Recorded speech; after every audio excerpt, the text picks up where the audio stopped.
दीक आपका सवाल। अली जफर साहब ये बताएं कि एक तरफ तो 90 दिन की डेडलाइन है, लेकिन जो हुक्मनामा है सुप्रीम कोर्ट का, इसके पैराग्राफ नंबर 14 में जो सुप्रीम कोर्ट ने यह भी गुंजाइश छोड़ी है कि मुशावरत के साथ तारीख आगे बढ़ाई जा सकती है अगर जो आप दिन बाकी हैं, और इलेक्शन एक्ट में जो लिखा हुआ है कि 54 दिन चाहिए, अगर वो नहीं मुयसर और इलेक्शन एक्ट में के मुताबिक जो तब्दीली का एक ऑप्शन है वो नहीं होता, तो मुशावरत से तारीख आगे भी बढ़ सकती है। उस पर क्या कहेंगे आप? जी, वो अदालत ने इसलिए कहा है क्योंकि एक डिले कर चुकी है हुकूमत और एक ऐसा टाइम गुजर चुका है 90 दिन का बहुत सारा, तो हो सकता है कि जो इलेक्शन का शेड्यूल है वो अब पूरा ही ना हो सके। तो इस चीज को मद्देनजर रखते हुए अदालत ने कहा है कि प्रेसिडेंट साहब ने 9 तारीख तो दे दी है, लेकिन अगर उसको मजीद कुछ दिन वो आगे पीछे करना चाहते हैं इलेक्शन कमीशन ऑफ पाकिस्तान के साथ कंसल्टेशन के बाद वो कर सकते हैं। और इसी तरह KPK के जो है खैबर पख्तूनख्वा के गवर्नर साहब जो हैं वो अगर चाहते हैं या इलेक्शन कमीशन समझती है कि कोई 8-9 दिन का फर्क डालना पड़ेगा क्योंकि ऑलरेडी डिले हो चुका है बहुत सारा, तो फिर वो इस पे मुशावरत से कुछ दिन आगे कर सकते हैं। लेकिन 90 दिन की डेडलाइन एक्सीड करने के लिए उनको ठोस वजूहात देनी पड़ेंगी, और वो वजूहात यही हैं कि वो शेड्यूल जो है तो क्योंकि मिनिमम 52 डेज चाहिए इलेक्शन की कंप्लीट करने के लिए, तो उस 52 को अगर वो 45 भी कम करते हैं तब भी वो कुछ दिन, हफ्ता 10 दिन कम भी करते हैं तब भी वो 3-4 दिन 90 दिन से ऊपर हो सकता है। तो ये उस चीज को कवर करने के लिए सुप्रीम कोर्ट ने ये गुंजाइश पैदा की। एक और मामला भी खड़ा हो गया है कि अब इमरान खान साहब पेश हुए अदालत में, वहाँ जुडिशल कॉम्प्लेक्स में जिस तरह से हमने देखा लोग बहुत ज्यादा थे, तो उस पर भी अब मुकदमा बन गया 2800 अफराद के खिलाफ, 2800 लोग जिनमें इमरान खान साहब भी शामिल है। राना सनाउल्लाह साहब कह रहे हैं कि उसमें पूरी कोशिश करेंगे इमरान खान को गिरफ्तार किया जाए। आप इस पर क्या कहते हैं?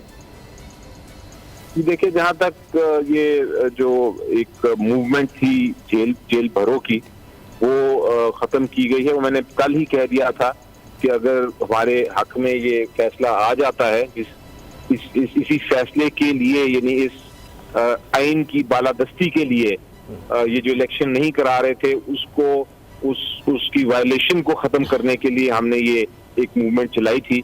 जब वो हो गया, जजमेंट आ गई और वो फैसला दे दिया सुप्रीम कोर्ट ने आइन के मुताबिक, और आइन एक तरह से बहाल हो गया उस हद तक, तो फिर हमें ये मूवमेंट खत्म करने में मेरा ख्याल है कोई हर्ज नहीं था, बल्कि वो ऑटोमेटिकली खत्म हो जाती, अनाउंसमेंट ना भी होती, क्योंकि अब वो जो मकसद था वो पूरा हो गया।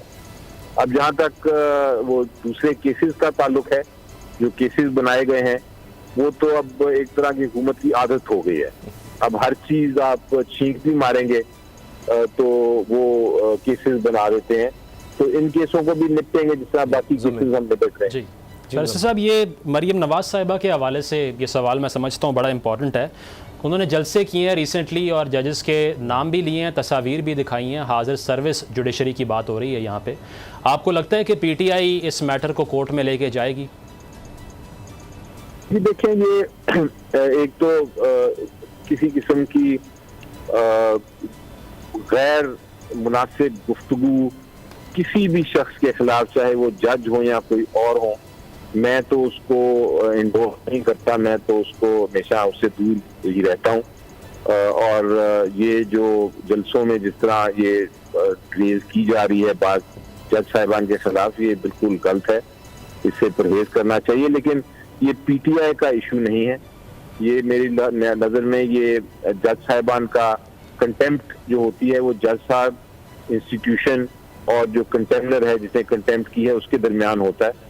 इसमें दूसरे शख्स को मेरा ख्याल है मुदाखलत नहीं करनी चाहिए। अगर जजेस रिस्ट्रेंट शो कर रहे हैं, कुव्वत बर्दाश्त शो कर रहे हैं, तो ये अच्छी बात है। वो जजेस की इज्जत बनती है उनके अच्छे फैसलों से, ना कि किसी को कंटेम्प्ट में पनिश करके या सजा दे के। लेकिन अगर वो अदालत समझती है कि अब बहुत हो गया, तो अदालत कंटेम्प्ट का नोटिस भी दे सकती है। अली जफर साहब ये बताएं कि मरियम नवाज साहिबा, ज़ाहिर है इस वक्त उनकी इंपॉर्टेंस है और नून लीग की क़यादत एक तरह से उन्हीं के पास है क्योंकि वही बड़े फैसले करती हैं। वो तो ये फैसला सुना रही हैं कि जब तक तराजू के दोनों पलड़े बराबर नहीं होंगे, यानी क्योंकि नवाज शरीफ कन्विक्टेड हैं, नायल हैं, तो इमरान खान नायल नहीं होंगे, तब तक इलेक्शन नहीं होंगे।